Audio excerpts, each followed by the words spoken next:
Settling your body, speech and mind in the natural state.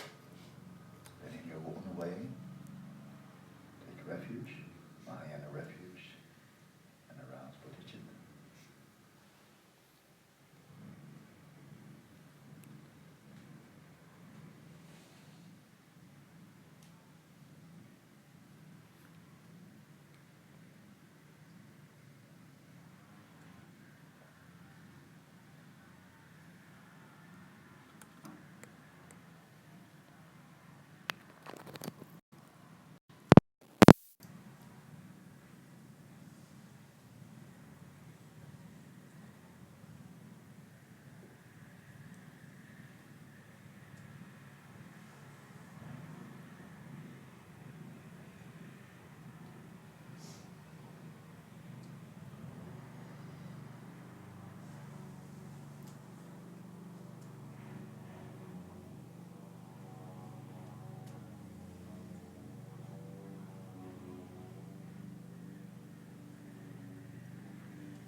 We recite the 7-line prayer to invoke presence, the blessings of Guru Rinpoche, Padmasambhava.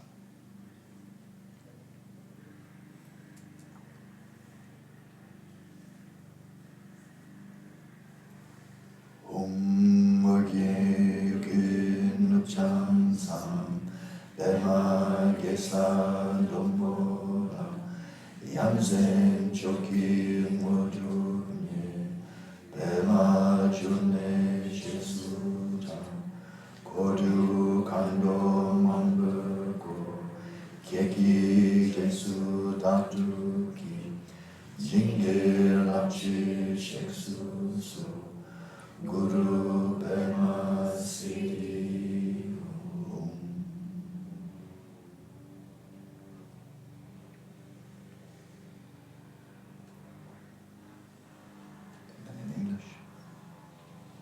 Whom, in the northwest frontier of Udayana, in the heart of a lotus, sits the one renowned as Padmasambhava, who achieved the wondrous supreme city, and is surrounded by a host of many deities.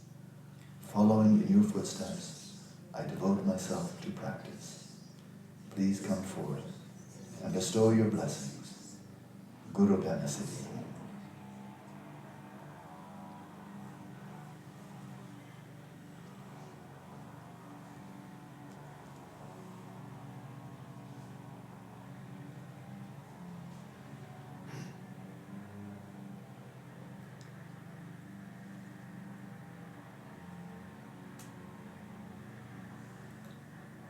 So here I'm pointing out instructions. From Padmasambhava, also known as Orikyana Rinpoche. So with no commentary. Astonishing. The ongoing cognizance and luminosity, called the mind, exists, but does not exist even as a single thing.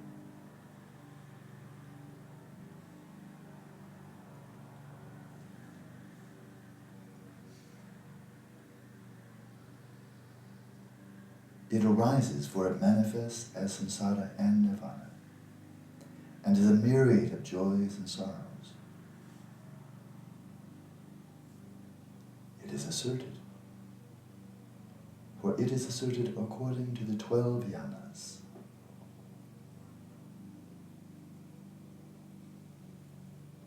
It is a label,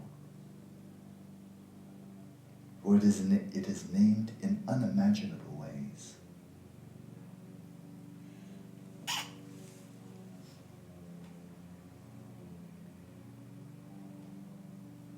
Some people call it the ultimate reality of the mind.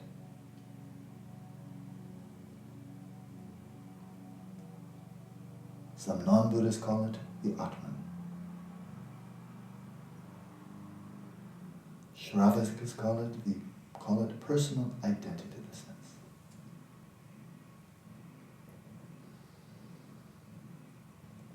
The Chittamantrans call it the mind.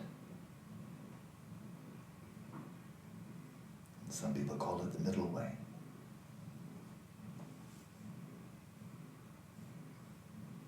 Some call it the perfection of wisdom.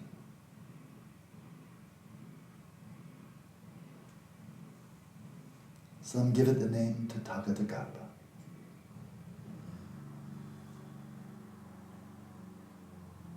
Some give it the name Mahamudra.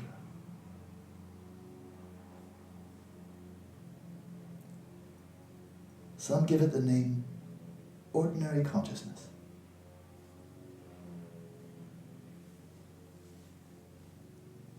Some call it the soul bindu.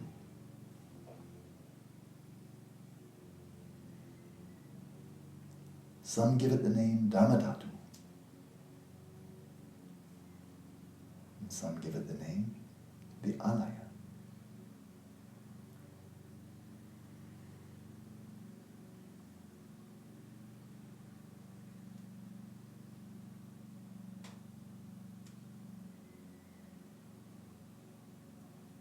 To introduce this by pointing it out directly.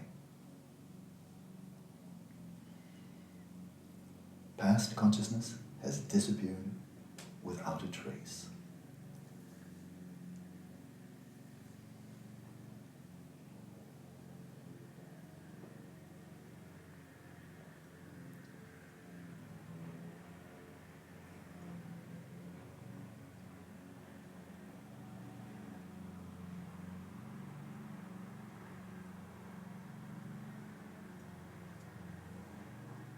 Moreover, future realization is unarisen. And in the freshness of its own present, unfabricated way of being,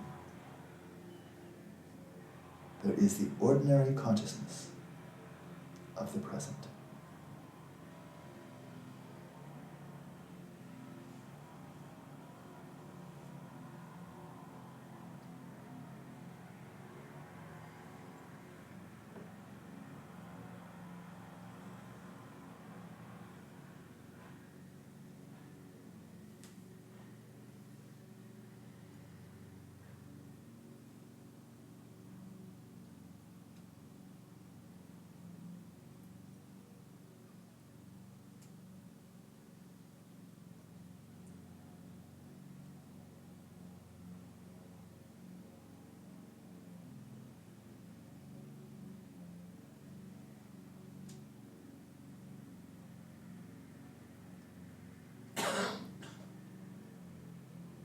When it stares at itself, with this observation, there is a vividness in which nothing is seen.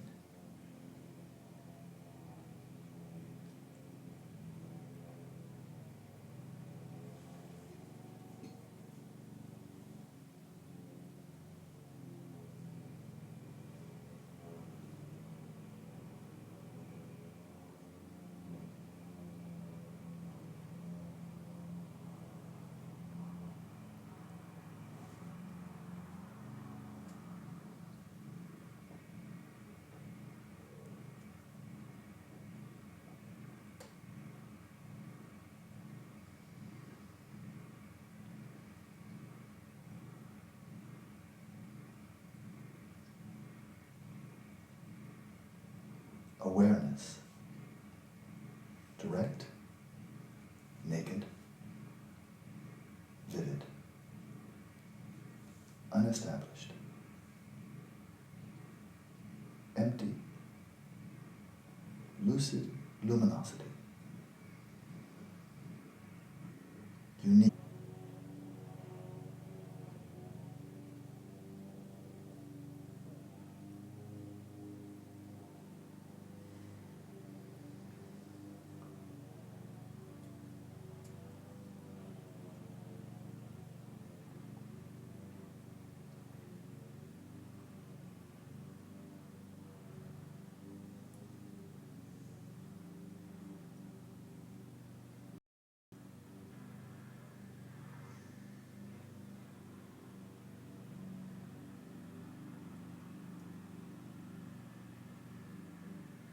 It is not permanent.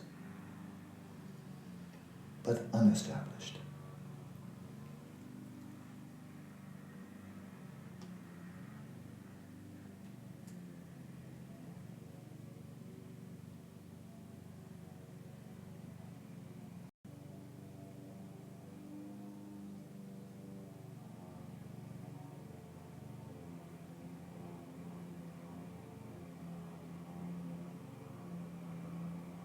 It is not nihilistic,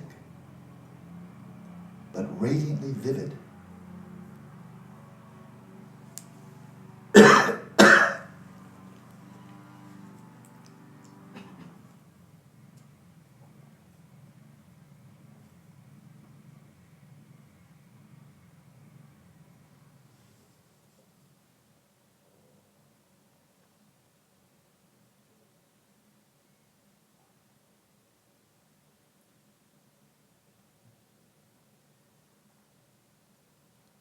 It is not one, but is manifoldly aware and luminous.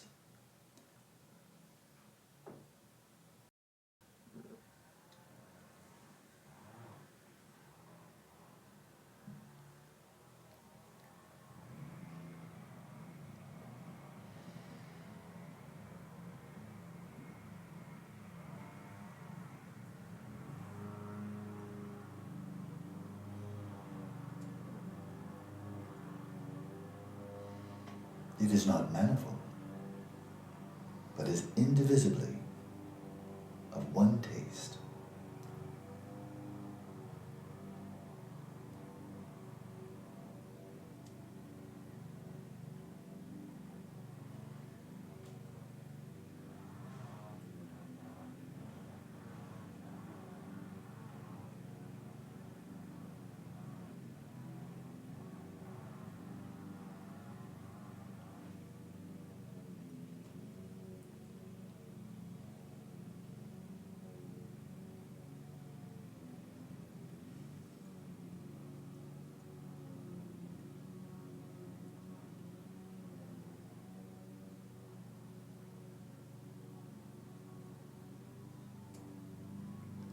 It is none other than this very self-awareness.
This is a real introduction to the primordial nature of being.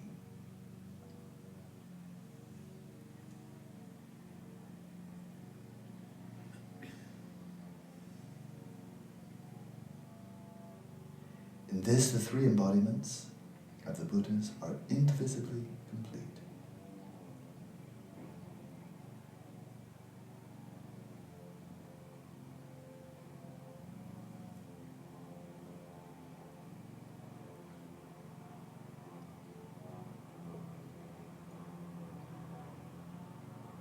As utterly unestablished emptiness.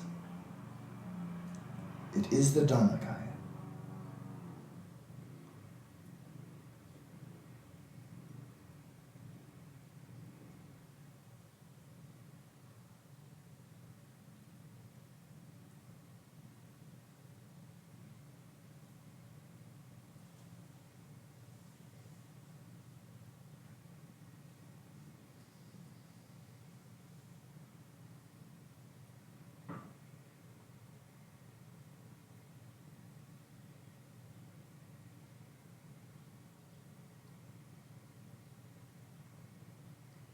As the clear radiance of emptiness. Invoking.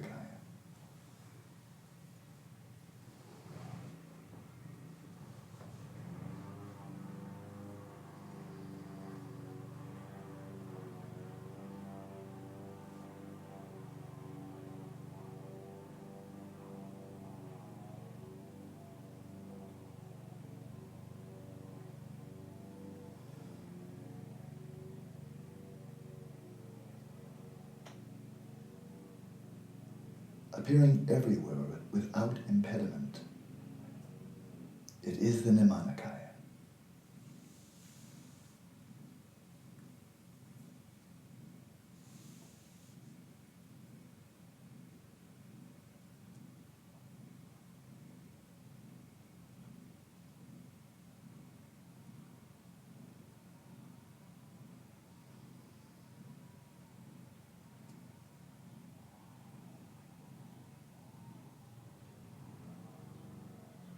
Simple, singularly complete.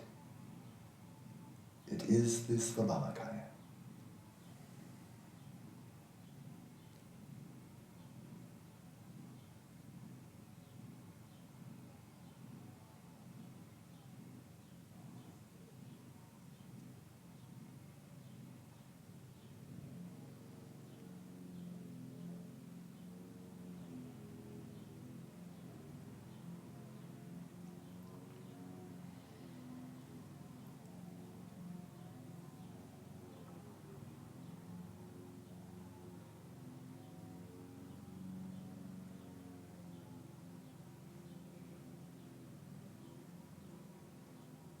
To introduce this by pointing it out forcefully.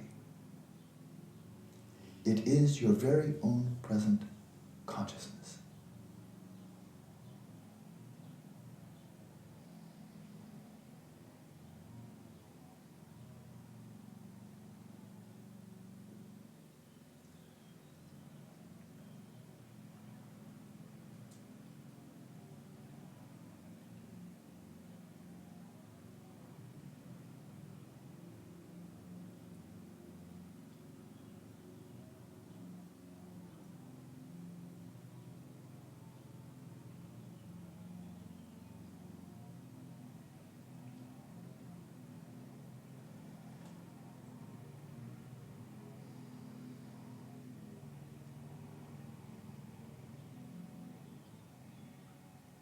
When it is this very unstructured, self-luminous consciousness. What do you mean, I do not realize the ultimate reality of my mind?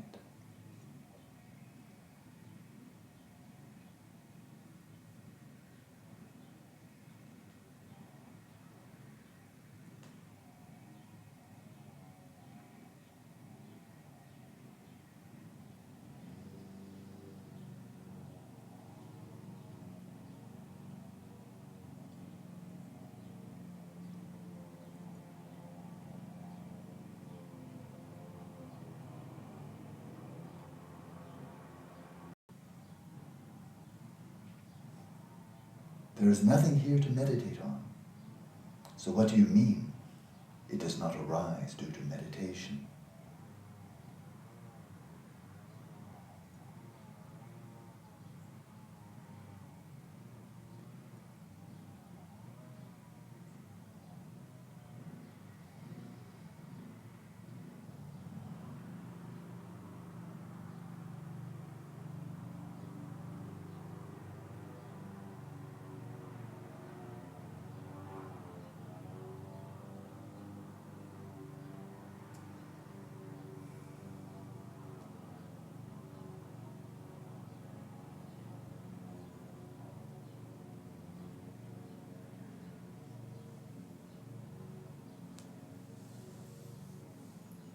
When it is just this direct awareness, what do you mean? I do not find my own mind.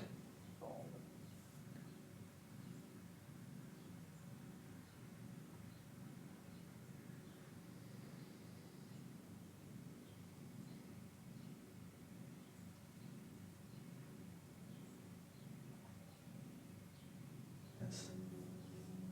What do you mean? The naked mind is not seen the very thinker of the mind, what do you mean? It is not found by seeking it.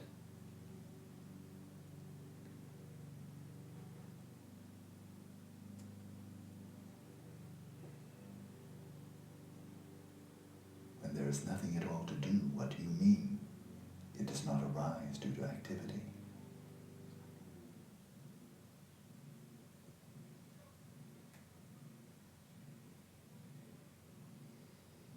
When it is enough to leave it in its own unstructured state, what do you mean? It does not remain.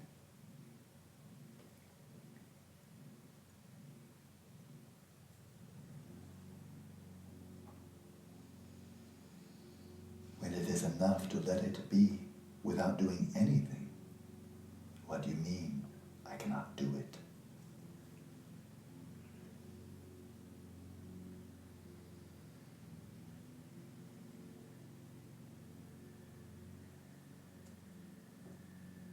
When it is unified, indivisible clarity, awareness, and emptiness, what do you mean?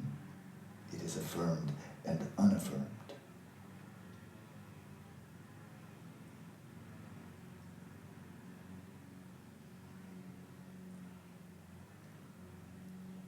When it is spontaneously self-arisen without causes or conditions, what do you mean? I can't do it.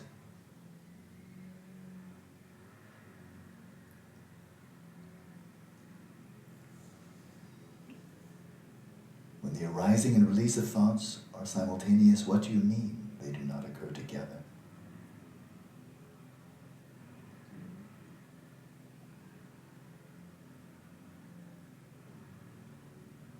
When it is this very consciousness of the present, what do you mean? I do not recognize it.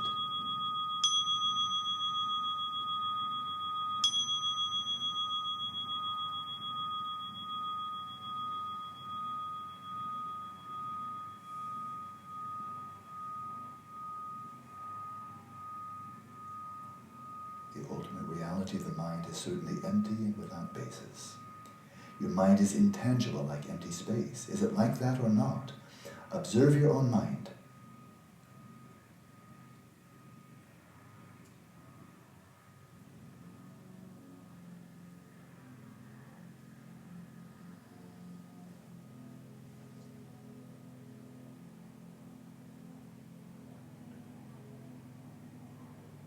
Empty and void, but not a nihilistic view. Self-arisen primordial consciousness is original, clear consciousness. Self-arisen and self-illuminating. It is like the essence of the sun. Is it like that or not? Observe your own mind.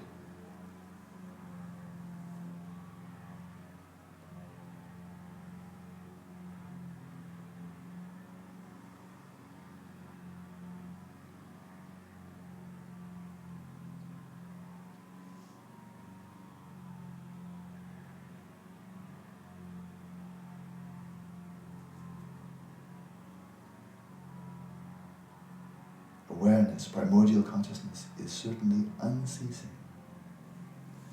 Uninterrupted awareness is like the current of a river. Is it like that or not? Observe your own mind.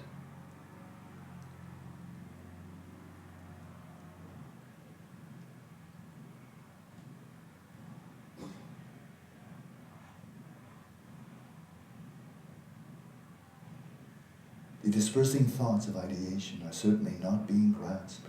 This intangible dispersion is like a hazy sky. Is it like that or not? Observe your own mind.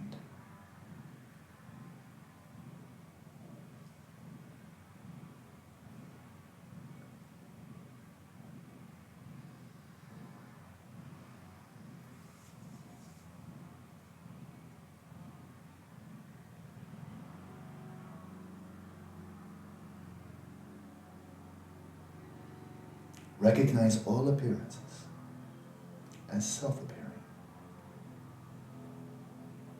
Self-appearing phenomena are like reflections in a mirror. Is it like that or not? Observe your own mind.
bring this session to a close.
So it's said among the three refuges of Buddha, Dhamma, and Sangha, the most explicit refuge, the one that truly liberates, is the Dhamma. And the Buddha in the Pali Canon states, one who sees the Dhamma sees the Tathagata, sees the Buddha. One who sees the Buddha, Dhamma, sees the Buddha.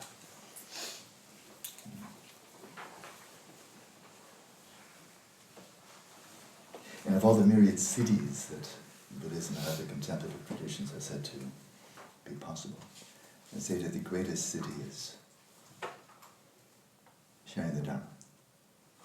The Buddha demonstrated many cities according to the most ancient accounts we have. But his greatest city was turning the wheel of Dharma, because only that liberates the mind. Levitating, all that kind of stuff. Very entertaining. Doesn't liberate the mind. And after the great Atisha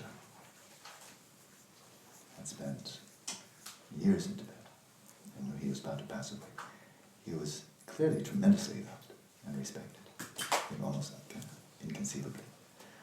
And so when it was quite clear that he was soon to leave, his students were very grief-stricken. And Atisha said, "Oh, no need to be sad. Shared with you the Dhamma. Such as the lamp of the path to enlightenment. He gave him the first Lama. He gave him the oral lineage of the 7-point mind training. He gave him Dhamma. He said, I am my teaching. Well, my body disappears, but you have me. The teachings remain with you. That's me. And it said, I do actually believe it, that he was speech emanation also of Padmasambhava. He was his speech.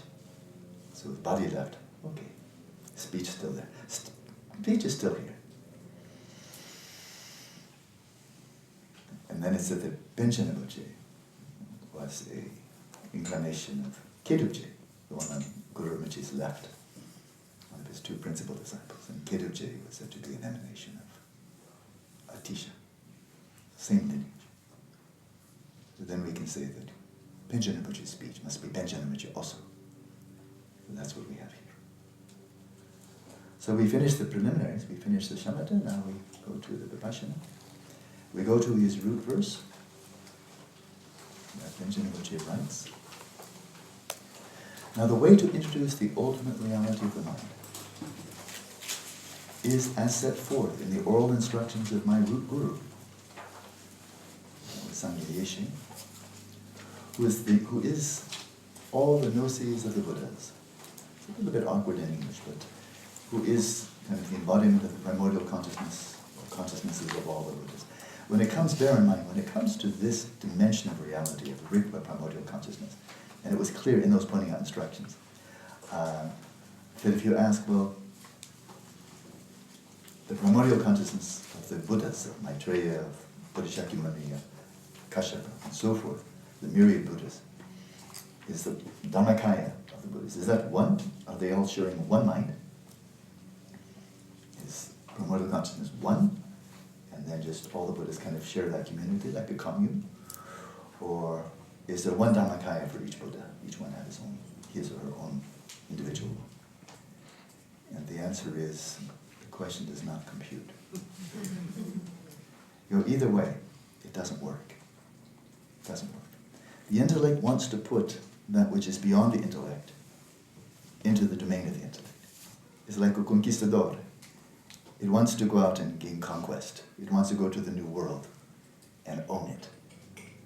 The mind that is own science, intellect owns science, quite rightly, owns science, owns philosophy, owns engineering and technology. Intellect owns a lot of things. Yeah? And then the intellect hears about Dhammakaya. It says, I want it, I want to own it.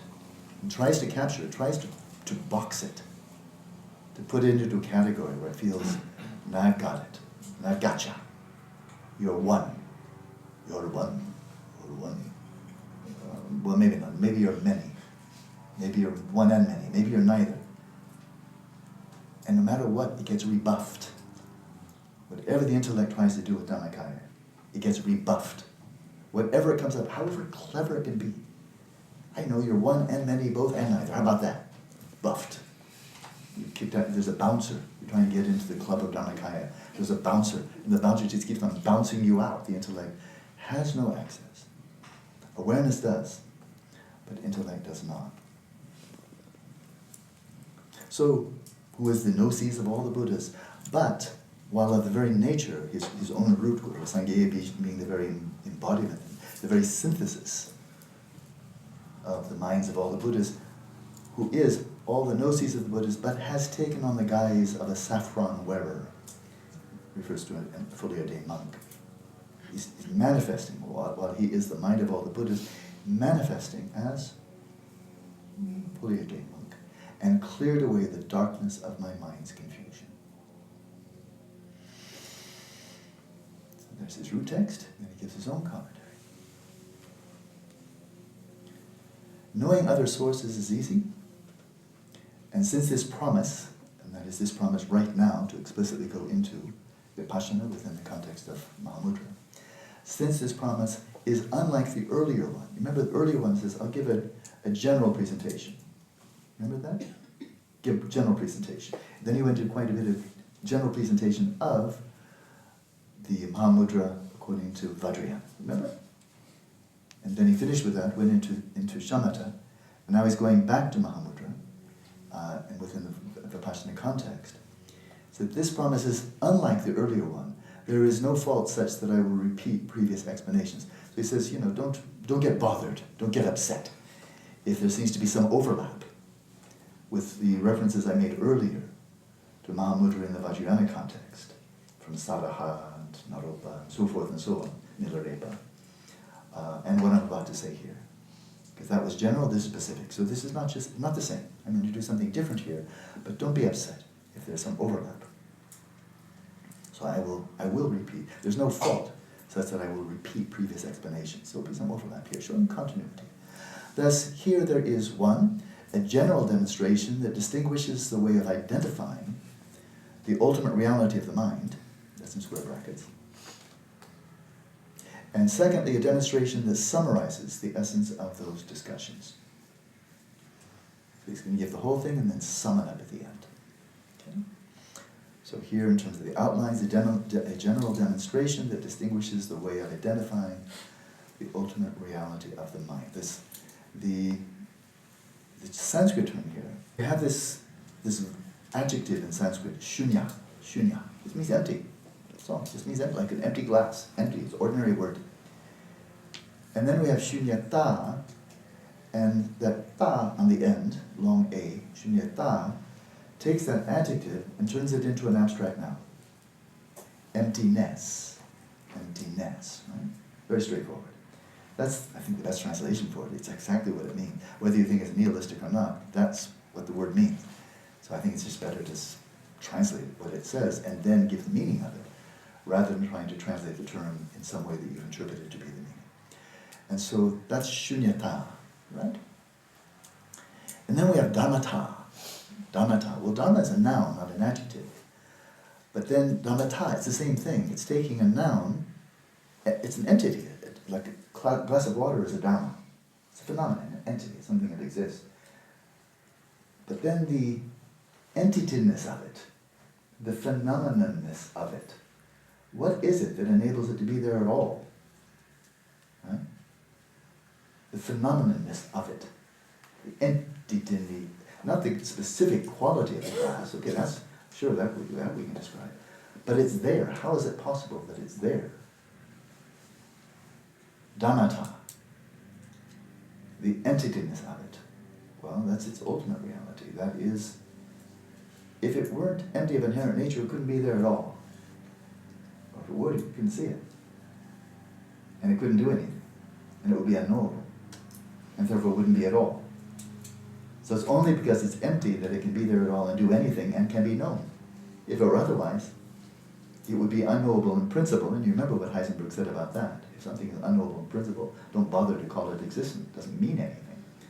So the dhammata of the glass is its ultimate nature. The ultimate reality of the glass is its empty nature. And then we have chitta. That's a noun also. I mean, mind. Pretty good translation. Then we have chitta-ta. So you have got a mind. But how is it possible that you have a mind? What made that possible? Because it's different than a glass. A glass is all appearances. There is nothing that it's like to be a glass, to quote a very good philosopher by the name of Thomas Nagel. It's not a quote, but a very close paraphrase. That is, you'll never know what it's like to be a glass of water, because a glass of water doesn't know what it's like to be a glass of water, because it's not a subject. It's only appearances. It's only an object, but not a subject. But when it comes to mind, there is something that is like to be a mind. The mind experiences itself. The glass of water doesn't, but the mind does. So how is that possible? That the mind is qualitatively, in a very important way, unlike telephone, glass of water, an elementary particle, a neuron, and so on and so on. What is it that enables a mind to be a mind? Chitta-ta, the mindness of it, the mindness of it. Well, that can of course be interpreted in different ways, but in the Mahamudra and Dzogchen context, that's referring to Rigpa. It's only because the ground state, the womb, so to speak, or the ground state of your mind is Rigpa, that it's possible if you have a mind at all. If you didn't have Rigpa, you couldn't have a mind at all. If you're a Semchen, a mind haver, you have to have a Buddha nature. Nobody got left out. Because you have a Buddha nature, therefore you can have a mind. So citta-ta, the ultimate reality of the mind, in this context, is referring to Rigpa, to Tathagata Garbha, Dharmakaya, Buddha nature, primordial consciousness. So, this is a general demonstration that distinguishes the way of identifying the ultimate reality of the mind, citta-ta. It's sometimes also called semki-chunye. I've seen that term come up a little bit in this text. Semki-chunye. Well, that's simply the dhammata of the mind. The dhammata of the mind. But the dhammata of the mind is the dhammata of the citta is simply the citta-ta. The ultimate reality of the mind is simply citta dhammata, or collapse it, citta-ta. So, we continue. The teacher has said that when there is realization of mind, that is Buddha. So Buddha is not to be sought elsewhere. Boy, he just jumped right into it. Kind of like, what? When there's realization of mind, when you've really fathomed it, that mind that you have fathomed, that is Buddha.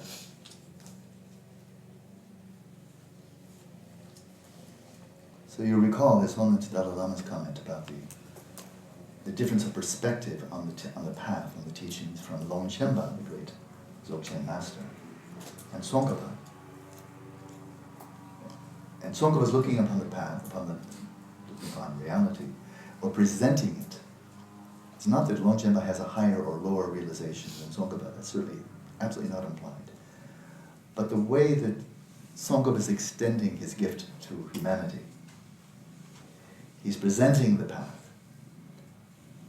as if from the perspective of a sentient being who has the possibility of setting out on the path, realizing the potential that is the Buddha nature, fully manifesting that, following the path, coming to its culmination, and then achieving enlightenment. That's long rim, that's classic long rim. Okay? You have the potential from the very beginning, get out on the path, and that potential will become more and more and more manifest until it's fully manifest. Then you are samyak sambuddha, yangdapara zobe sangye, authentically yangdapara zobe, mumbara yangdapara zobe sangye, manifestly, authentically, perfectly, Buddha. Mumbara yangdapara zobe sangye. Each word is really kind of important. Manifestly, there's nothing hidden any longer. Authentically, it's true. Perfectly, nothing left out. Buddha. That's a culmination of the path. And then Tsongkhapa says, for those of you who think you're sentient beings, here it is. Set out on the path, right? And then Longchenpa is addressing those, he's got talking right to their Buddha nature. Say, never mind your American woman, man. Never mind your human being, I don't care. I'm just going to talk right to your Buddha nature. Here's what it looks like from Buddha mind. Realize who you already are, right? So, complementary perspective. Same reality, complementary perspective. But here is Benjamin Rinpoche, the great Geluk-Kagyü master. When there's realization of the mind, when you realize the mind from the perspective of Rigpa, that mind you are realizing, that is Buddha. So Buddha is not to be sought elsewhere. Do not look outside your mind for Buddha. Saraha says, the ultimate reality of the mind alone is the seed of everything. It's translated here as mind itself, and that's a nice literal translation. Sim yi can easily be translated, and I did for a long time. I'm just not doing it anymore because it too easily means, or can be just kind of casually dismissed as, the cup itself, which just means the cup. And the mind, it's the mind itself. That can just mean, the mind. But doesn't quite get it. It's the ultimate reality of the mind. So the ultimate reality, if you just say the mind itself is alone is the seed of everything, and you look inside, I know what the mind itself is, I just looked at it. That's not the seed of everything. Your woman's mind, man's mind, that's not the seed of everything. That's just your mind. Whereas this is going down to the depths, the core, the root from which your mind springs, the ultimate reality of the mind alone, is the seed of everything. When mundane existence and nirvana are projected, manifested, are displayed, when mundane existence and nirvana are projected, and which the ultimate reality of the mind is alone is the seed of everything, from which mundane existence and nirvana are projected, and which bestows all desired results. So that's extremely pithy and complete. The ultimate reality of the mind, alone, is the seed of everything. It is that which projects the whole range, the whole bandwidth of mundane existence, which is samsara, and nirvana. And while it is that the seed of everything, that which projects or manifests everything, it is also that which bestows all desired results. It's a wish-fulfilling jewel. It's that which can fulfill your every desire. To the mind, like a wish-granting jewel, I prostrate. So it's paying homage to your own mind. But not your crummy little ordinary mind, with all its mental afflictions. I prostrate to my grumpiness and my pettiness and my big ego and so forth. Not that. That's why I say ultimate reality. For that I prostrate. That's Buddha mind. So Benjamin Rinpoche clearly is drawing, now that he's gone into Vipashyana, he is not separated from his earlier commitment that he's going to be bringing together, uniting the Geluk-Kagyü and the Kagyü oral lineages into one. So here he just jumps right in, Saraha, the master of masters of the Mahamudra. Then he goes to one of the great Tibetan Mahamudra masters, Lingrepa. Also, as explained by Lingrepa, When you realize the ultimate reality of your own mind, that is Buddha. When you cut false imputations from within, that is fulfillment.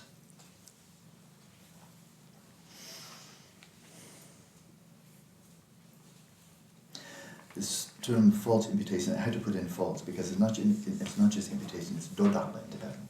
It's not just dope tapa, conceptual imputation, it's dodakpa. And dodakpa is exactly that cognitive hyperactivity disorder business. Dodakpa is exactly that issue of imputing or projecting something on reality that just wasn't there. Our psychologists often call it transference, right? That happens a lot. That's dodakpa. That, oh, you remind me of my father, and I had a lot of problem with my father, therefore I have a problem with you. That was a real trivialization of it. But this happens all the time. The core ones, deepest ones, is projecting upon reality inherent existence. When we grasp onto the inherent existence of anything, it's not there. Inherent existence is not there from its own side. But we certainly treat it as if it is, whether we're dreaming, as in a non-lucid dream, or in the waking state. Grasping pretty much everything, objectively and subjectively, superimposition. Because it's not simply conceptual designation. We're going to get to that. But that's conceptual designation is perfectly fine. There's nothing wrong with that. I look over in Mary Kay's direction and said, oh, there's Mary Kay. I just designated, I imputed. Oh, that's Mary Kay. That's not a problem. It's not delusion. If I reify her as existing from her own side, okay, that's a problem. But I actually know what's going on. Within that context, like being in a play on stage, and over there is, Frankenstein. Hey, Frankenstein, give me a cup of tea, whatever. And you refer to Frankenstein. Well, in the play, that's fine. Just don't think that poor actor is actually Frankenstein. False superimpositions from within, that is fulfillment. Because then you see reality as it is without all of the gunk that you superimpose upon it. It is from realizing or not realizing the ultimate reality of one's own mind that the loss and profit, okay, when we're enmeshed in samsara, immersed in samsara, there's a lot of loss. As we know, so much tragedy, so much misery, so much suffering, conflict, strife, pain. It's a lot of loss. You realize nirvana, that's the biggest profit. Immutable bliss, transcended, beyond time. Absolutely fulfilling. Realizing or not realizing the ultimate reality of your own mind. Everything hinges on that. So the mind is central. To realize it or not, everything hinges on that. In accordance with the meaning of all the holy sutras and tantras, ways of meditating by vacation of the mind. The root of the mind is, like if you have a weed out in your yard, and it's something that's giving you a lot of trouble, maybe it's toxic, who knows, but a weed, let's say something really toxic. Well, you can't just snip it off on the top, of course. I spent hundreds of hours pulling weeds when I was a kid. You have to get down and pull the whole root up, or cut it from its root. Mind is a sentient being. You need to cut the root of reification. And then that reified, the sense of a reified mind, of course, then dries up. So this is a term that's used a lot. Cutting the root of the mind. It's cutting the reification of the mind. So, the meaning of all the holy sutras and tantras, presenting ways of meditating by cutting the root basis of mind, are as follows. Some examine from within equipoise. Okay, now this is really loaded. Within equipoise, I say meditative equipoise, but equipoise is perfectly fine as long as you know what it means. And we know exactly what it means, because he just spent the last, 10 or 15 pages explaining how to practice and achieve shamatha, culminating in coming to rest in meditative equipoise, right? And recall again at the outset, he said there are two approaches. One is to be introduced to the view, and on that basis, then seek meditation or meditative equipoise. And that's what very often is done. 6 years of master's training, 20 years as a geshe, 15, 20 years as a kempo. And then if you have sufficient motivation and so forth, with that really solid basis, then you may go off and really try to practice shamatha. Some people do. And then Panchen Rinpoche, exactly as I've said this a couple of times already, in exactly the same. You just take on the task of achieving meditative equipoise, you know exactly what that means, achieve shamatha. And then having prepared your mind in that way, then you seek, on that basis, then you seek out the view. And he's about to give the view right here. Okay. I can say with complete confidence and utter certainty, one can introduce the view of the middle way, that's coming. The view of Mahamudra, the view of Dzogchen. With total certainty, I mean, it's kind of so obvious, it doesn't need to even be defended. If you approach that, you go for teachings on Madhyamaka, Mahamudra, Dzogchen, these wisdom teachings, perfection of wisdom. If you go to receive such teachings, and you have, let's say, a very accomplished teacher, pointing out the view, perfection of wisdom, Madhyamaka, Mahamudra, Dzogchen, and the mind in which this is being poured, the mind that is attending, receiving, and so forth, if that's your ordinary mind, untrained, dualistic, but not only dualistic, just completely cluttered, with obsessive ideation, with the five obscurations, there's one situation where you've just poured the most profound teachings of the view of the nature of reality into that type of vessel. And then over here you have a vessel that's been cleaned of all the obscurations, all the five obscurations. It's supple, it's buoyant, suffused with a sense of well-being, free of laxity, even subtle laxity and excitation, stable, clear, luminous, bright. Pour the same teachings into that mind. There's just no comparison. This one absorbs it, takes it right in. The other, this one, So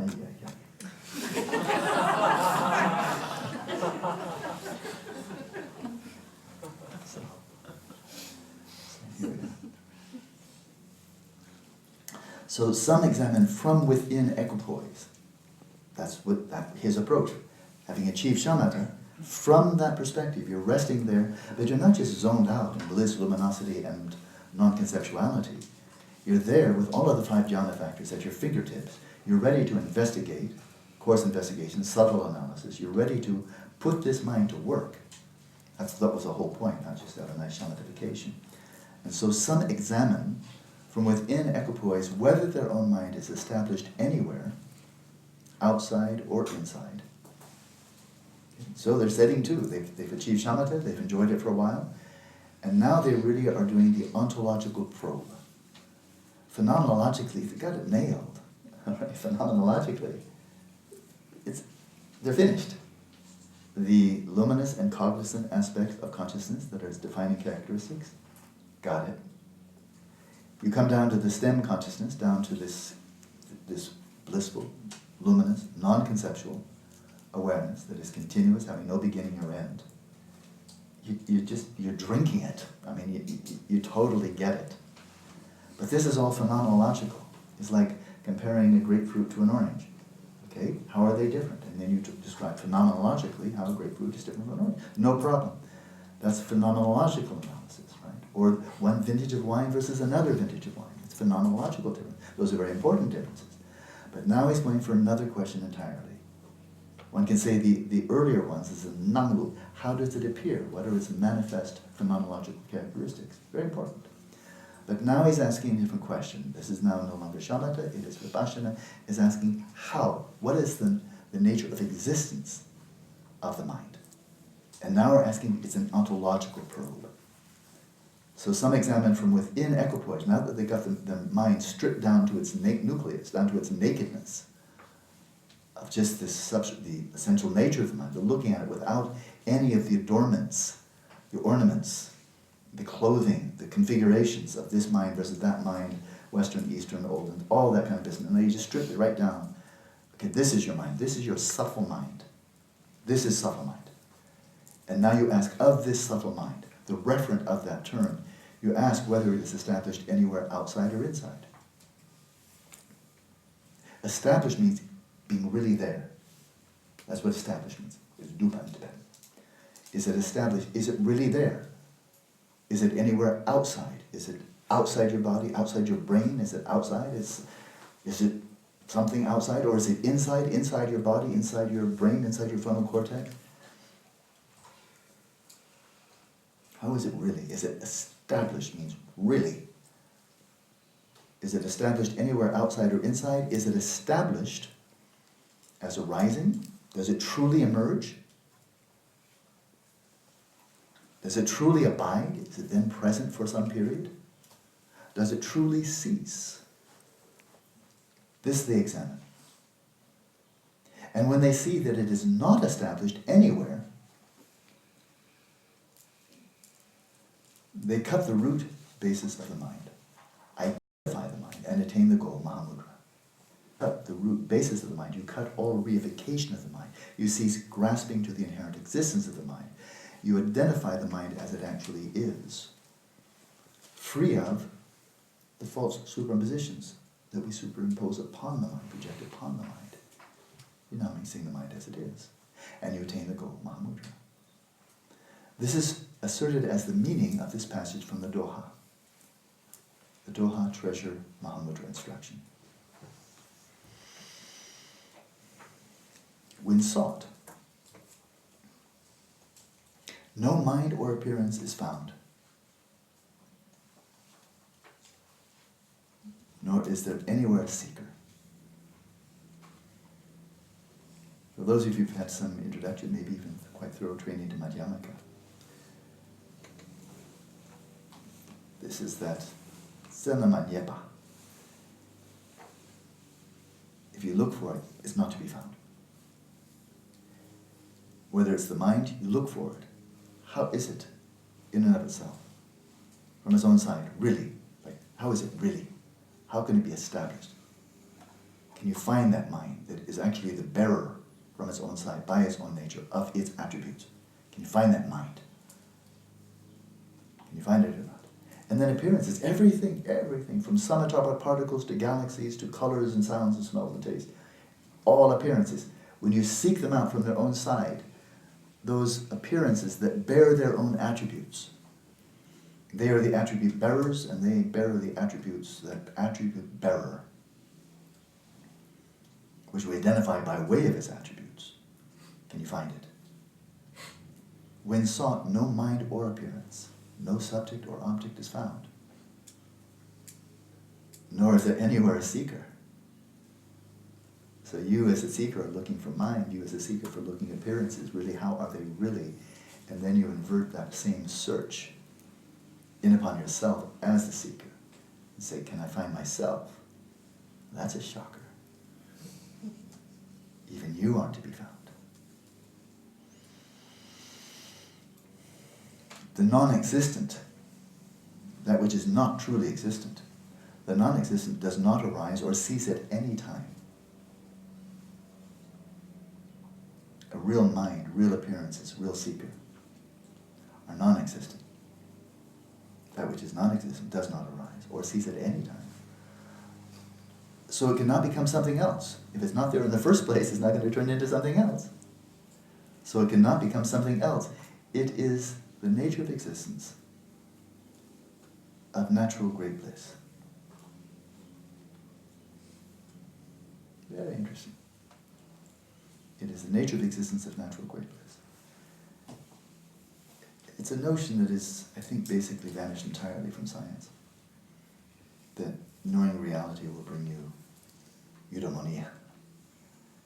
If Stephen Weinberg is any indicator, and of course he doesn't speak for all scientists, but he speaks on so forth and so on. Not exactly a yippee moment.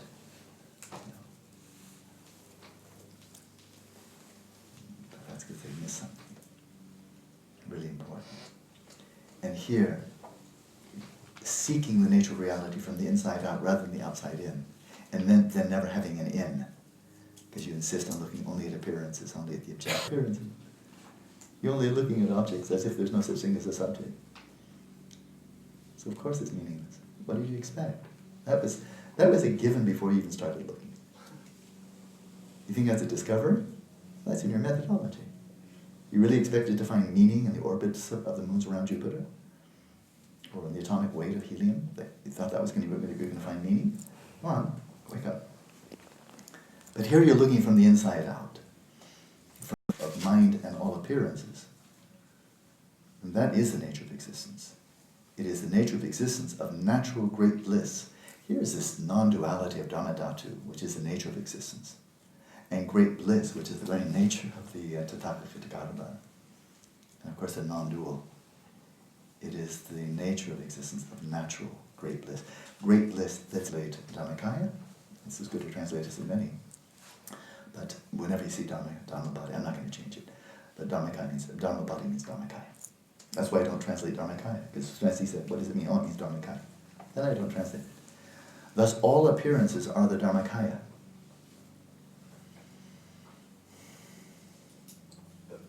It's the ground of being. And so here, now we've just gone to the ultimate depths. And he's saying there are no appearances apart from Dhammakaya.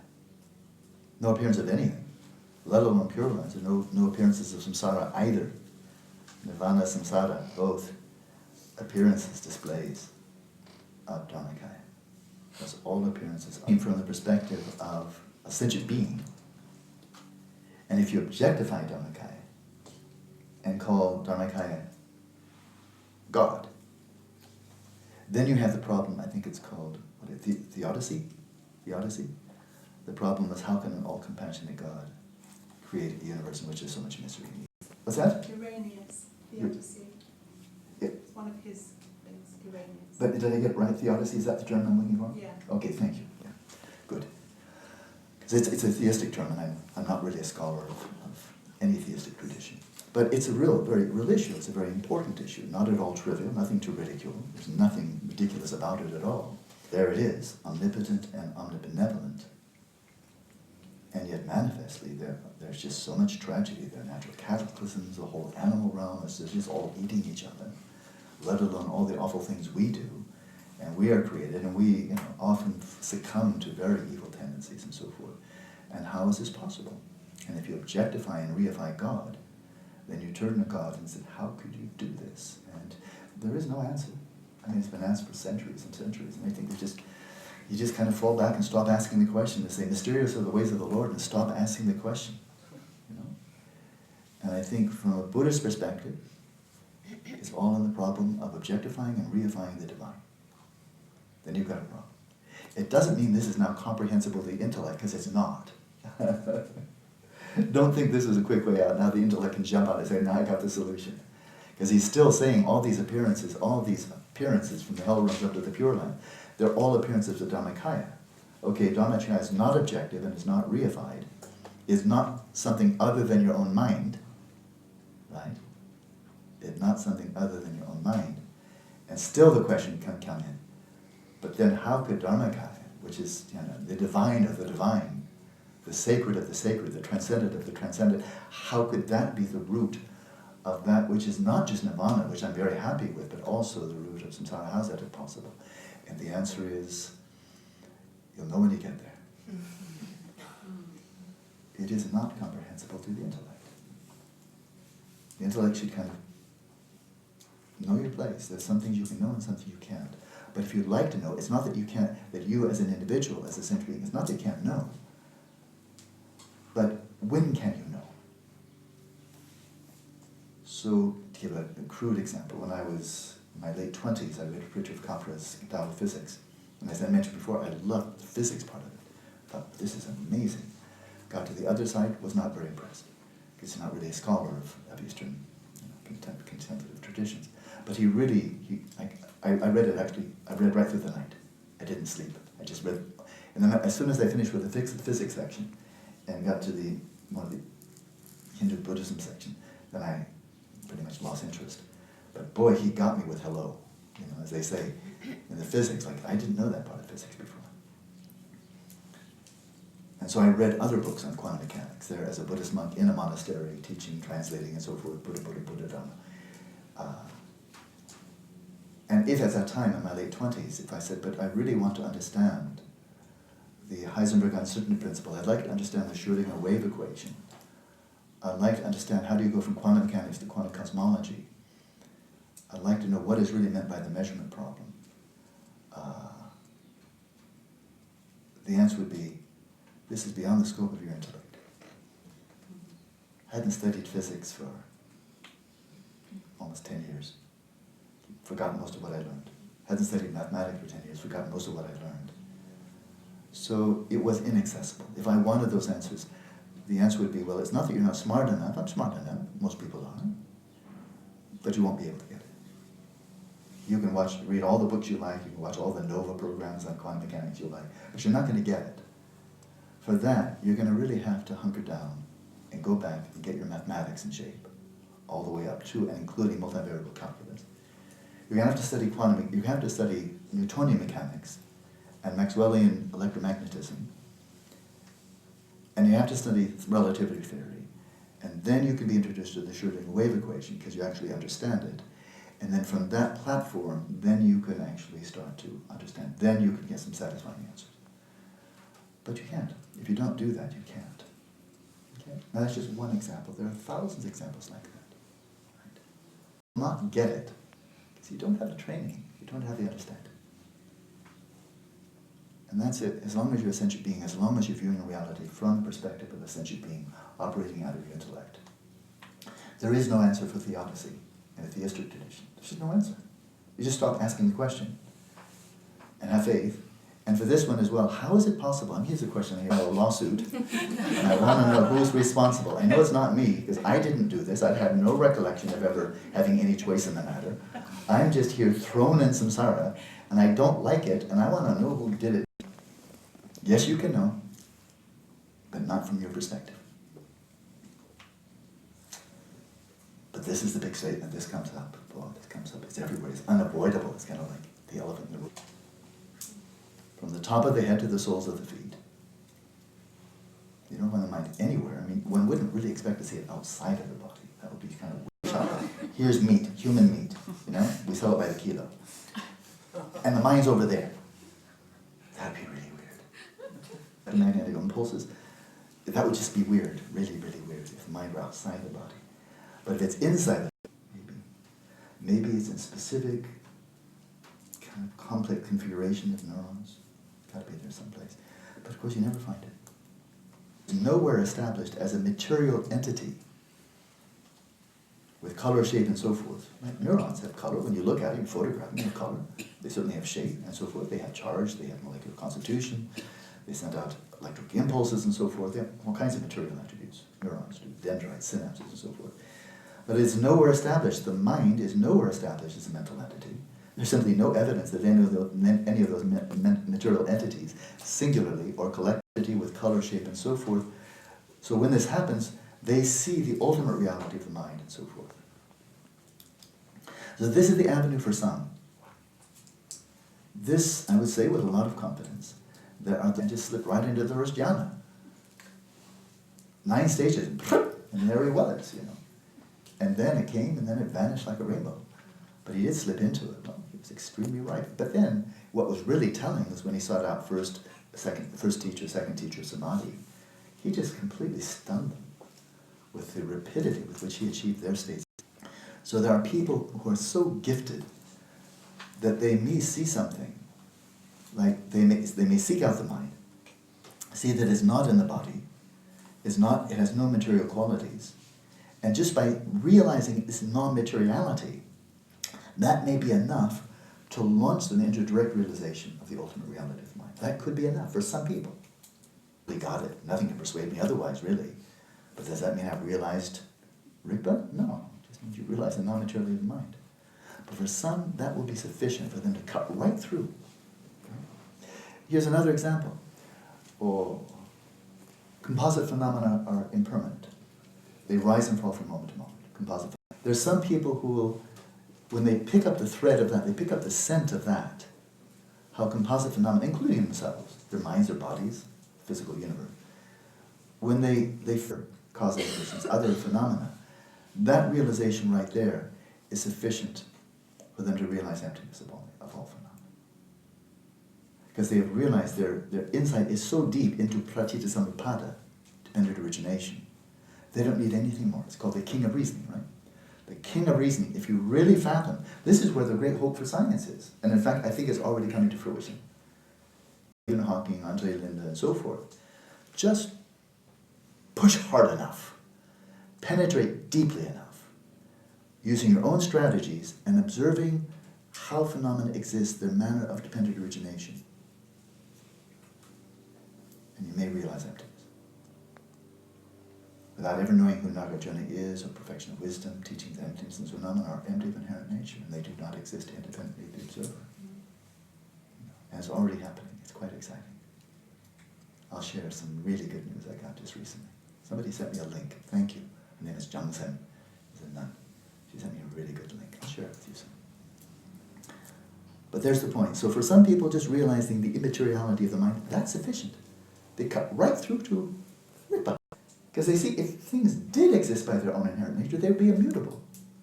And they just see that like plain as day. It's impermanent, therefore it can't really be there from its own side. Because if it were, it'd be immutable. I finished. That'd be cool, wouldn't it?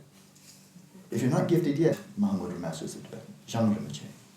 The nature of existence of one's own mind is the seed of all. The minds of all the conquerors and their children, all the Buddhas and Bodhisattvas, primordially appear without variation. Primordially appear, from that perspective, primordially appear without variation, no differentiation, high, low, etc. Primordially appear without variation as gnosis, the Dhammakaya. It is not material. It is clear by its own nature. Clear by nature of mind, clear of materiality. Until tomorrow.